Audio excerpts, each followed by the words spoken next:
Băi, deci nu știu ce să zic, chiar mă super îngrijorează știința asta. Azi noaptea nu am dormit deloc din cauza ei. Hai, te rog, liniștește. Ascultă-mă, nu au pus să facă restructurări ăștia acum. Toți oamenii pleacă din țară, iar ei au nevoie de specialiști. Și ce te face să crezi că nu o să ne dea afară acum pe toți? Pe bune că au nevoie de specialiști? Tu stai liniștită că oricum voiai să dai demisia. Asta așa e, eu oricum voiam să plec și sunt un pic mai relaxată. Chiar să știi că deja am depus actele noi și aștept să iasă dosarul. Asta zic. Hai să ne așezăm și noi. Stai aici.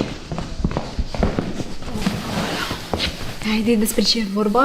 Știi de ce ne-a chemat? Da, șefa face niște restructurări și sper să nu fiu printre ei. Ți-am spus. Ai avut dreptate. Și eu sper să nu fiu printre ei. Mai trebuie să vină careva? Nu? Perfect. Am niște vești importante. Pe unii o să-i bucure, pe alții poate că nu. Am ajuns la capătul puterilor cu firma asta. Stresul e mare, concurența la fel a crescut, clienții parcă se răresc și noi nu avansăm deloc. Pe ce loc am fost anul trecut, Dana? Locul 4, șefa. Dar să știți că eram foarte aproape de podium. Da, așa am tot zis și an de an e tot mai greu și, din păcate, nu se întâmplă nimic. Am avea nevoie de o infuzie de capital cât mai repede. Da, dar nu prea e de unde. De aceea e momentul retragerii. Dar nu voi, ci eu. Pentru că țin prea mult la această companie și nu vreau să moară, am acceptat o ofertă de cumpărare. De aceea v-am chemat astăzi pe toți managerii ca să aflați direct de la mine și să vă prezint noul proprietar. Marc? Ce asta? Ce Poftim? Nu e de la noi, nu știe românește. Marc, I would like to introduce you my fantastic team. Copii, eu sunt pe fugă. Discutăm zilele următoare detaliile. Vă las pe mâini bune. Love you. So, hello beautiful people. How do you do? My name is Mark. I'm your new boss and I'm going to make this company grow like you've never seen before. Do you know how?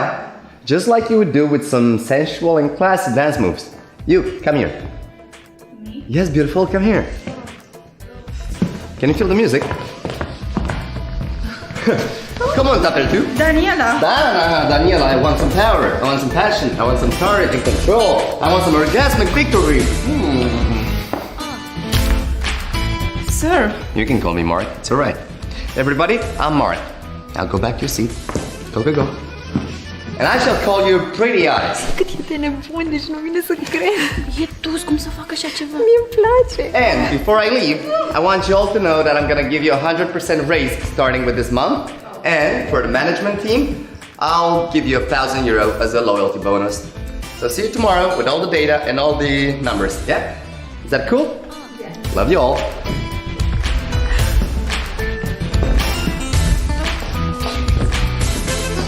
Bye, Jan.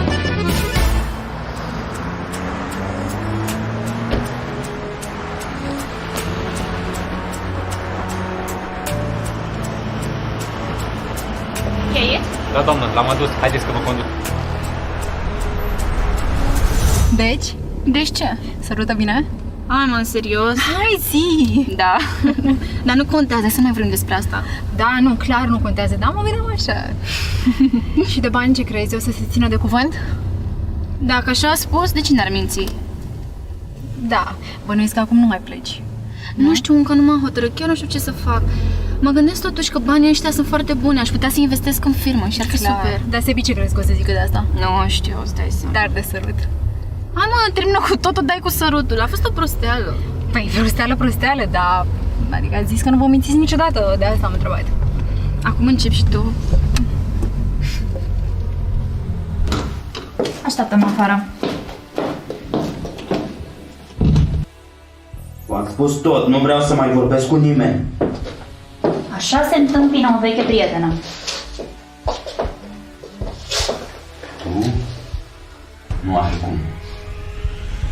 Claudia, ce cauți aici? Întrebarea este ce cauți tu aici? Ce caut aici, mă, știi doar. Prostiile mele sunt impulsiv, m-am aprins și l-am... Da, stilul Dile, cu capul înainte și cu mintea... Dar ce cauți aici? Ești avocat sau ce? Am venit să-ți dau o șansă. O șansă să ce? O șansă să scap de pușcărie. Ce faci, iubi? Bine, tu ce faci? Nu, cu tine vorbeam cu Freddy. Ai, scuze. Glumeam. Hai repede în casă că mi-e frig. Sigur, după ce îl duc pe Freddy. Stai, hai Freddy, ușor, da? Ai încredere, da? Hai, ușor, pe aici, Hai, ușor. Hai, lasă pedala, hai. Așa. Hei, și cum a fost azi? Cum să fie? Foarte bine. Tu ai rezolvat ceva? Eu zic că da. Cum au reacționat când ți-ai dat demisia? Cum să reacționeze? Scuză-mă puțin. Când? Mâine? Ah, ok. Bine, mersi. Seara frumoasă, pa. Probleme? Nu, dragule, de la muncă. Atunci te invit să servim în roze. Îmi place.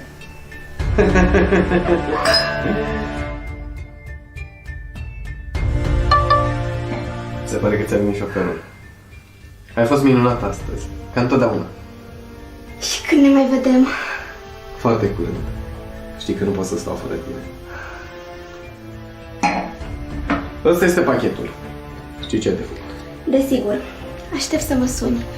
Știi că ești febleța mea. Nu uita nimic?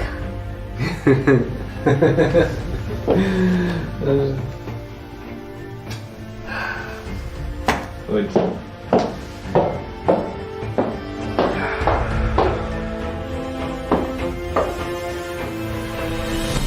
Poți tu să mă scoți din pușcărie? Și ce trebuie să fac? Am nevoie să faci pe spionul. Pe spionul m-ai și găsit. Fix James Bond de Jilava, eu sunt. Taci și ascultă. Colegii mei sunt pe urmele unor infractori la nivel internațional. O parte importantă din afacerile lor se întâmplă în România. Amicul tău, Alex, a început să se amestece cu ei. Care Alex? Alex al meu? Al tău. Nu știi tu ce-i poate pierde. Lui Alex? Alex mai nou e mafiot? Îți zic eu că n-are cum, deci Alex are aceeași mașină de ani de zile, locuiește în același bloc amărât în care am stat și eu, deci Alex e rupt în cur, înțelegi? Totul este pentru acoperire. S-a băgat recent în niște combinații cu niște arabi și interlop de la noi. Încă nu a dat lovitura, dar e aproape. Și ce vrei să fac eu? Vreau să stai pe lângă Alex, să petreci cât mai mult timp cu el și să-mi raportezi tot ce ți se pare suspect. Nu știm încă cine e persoana lui de legătură. Îți mai spunem noi pe parcurs ce-i de făcut. Voi? Care voi? Nu e treaba ta.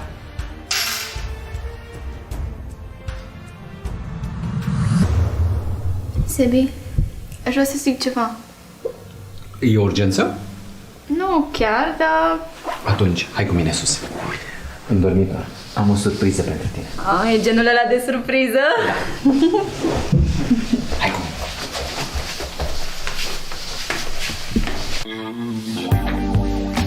Wow! Așa romantic, fără motiv? Cum fără motiv? De astăzi suntem antreprenori. Oh, mă bucur. Deja ai și actele? Da. Și asta datorită tipei de la ghiceu care cred că m-a plăcut. Asta sărbătorim? Ești nefericită? N-am zis asta, doar că... Doar că ce, dragă.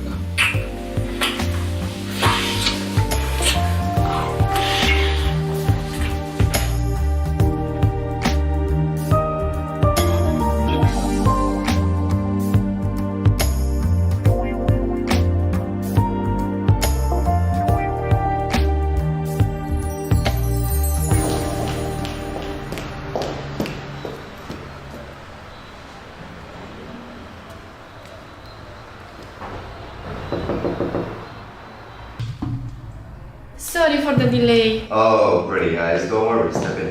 I want to introduce you to my most trusted man for my company and my right hand, Alexander. Alex? Dănuța, cum mi se încrucișează drumurile. Cred că e un semn. Da. Deci, cu tine trebuie să lucrezi? Da. You will be my superior? Yes. Ok. Alex is the best manager. He's Got great skills in marketing, he's the best salesman, and he helps me grow my companies. But do you know each other? Yes. We're kind of friends. Great. I want you to work together and set up new objectives. Dana, you told me that you and your husband want to start a small company, right? Yes. And you want to quit this job? What? You to resign? No way. I don't really know. This will be our plan, but we don't have enough money for investment So you need purposes. help.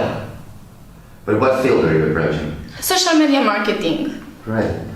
So as I was saying, Alex is an expert and he's going to help you get started. Am I right? Of course. Next week you'll have a meeting with the Pixelware. Next week you'll have a meeting with Pixelware company. I want you to go there with Anna's husband and teach him what to do. Maybe he'll sign with them. Of course, I'll try to put in a good word. What with Sebastian? Yes. So, it's settled. Now, for today's topic, I want you both to take a look at this and tell me what you think. You can go closer if you wish. Deci, până la urmă, te-a țepuit și Medea. Nu chiar, dar a fost aproape. Am stat 3 ani cu ea până mi-am dat seama cât e de malefică. Păi am dat papuci, am aruncat-o în stradă. Da, știu ce zici, am fost și eu prietenă cu ea când era mai mică și un pic mai fraieră, dar noroc că m-am trezit la timp. A fost doar o rătăcire. Oricum, ea se ridică mereu, caută numai bărbați din ăștia potenți. Da. Dar tu cum ai ajuns să lucrezi în poliție sau în serviciile secrete? Unde ești?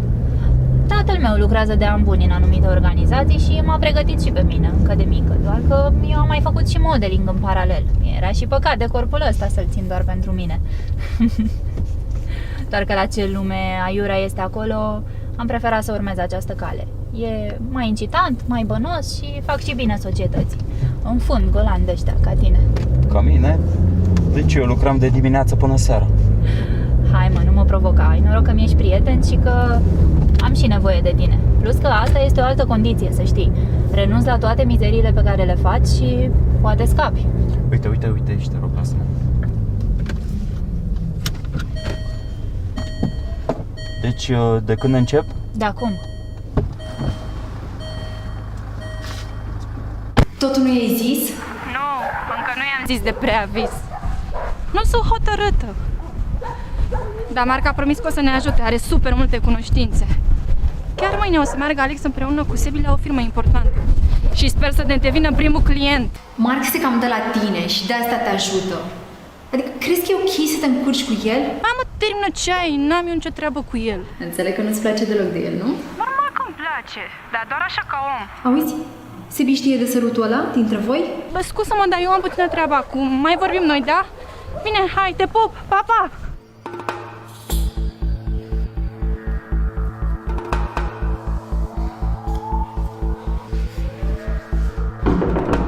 Yes. Sir, can I help you with something else? Well, A durat mult, a durat foarte mult, dar felicitări, Sevică, ai semnat primul tău contract. Acum, hai să sărbătorim. Îți mulțumesc foarte mult. Și asta datorită ție. Eu nu pot să vin. Trebuie să ajung acasă. Mă așteaptă Dana. Lasă asta! Hai să-ți spun un secret, fii atent. Dacă nu sărbătorești primul tău contract, o să rămână singurul tău contract. Pentru că, Sebică, ăsta este blestemul afacerilor. Așa că hai să bem. Hai! Da.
această seară.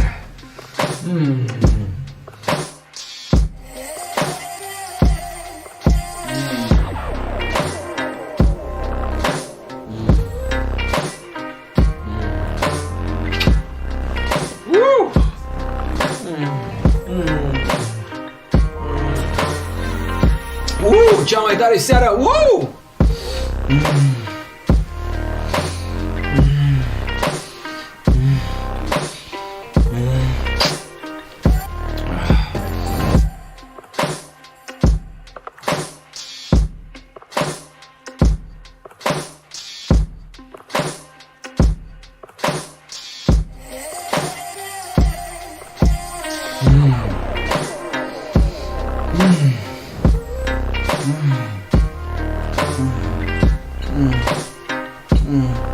Bine, Sebică! Cea mai tare noapte este